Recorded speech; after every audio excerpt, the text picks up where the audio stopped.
knock out ransomware cases.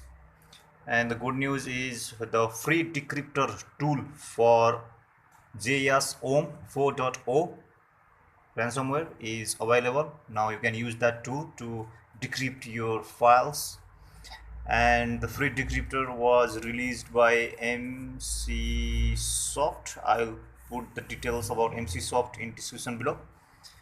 And whenever this ransomware encrypts your file, then it will drop a note in your system, JSWRM-decrypt.sta. This one is a note and saying that give me this ransom, this much ransom, and don't delete, don't rename the file, something like that. So an extension, whenever this ransomware encrypts your file, then your file will be changed to extension following by id to .jswrm.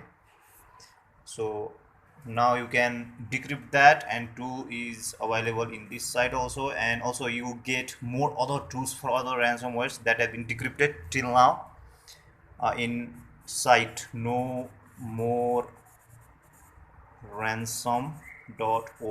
You can visit this site too. There are lots of decryptors for lots of ransomwares.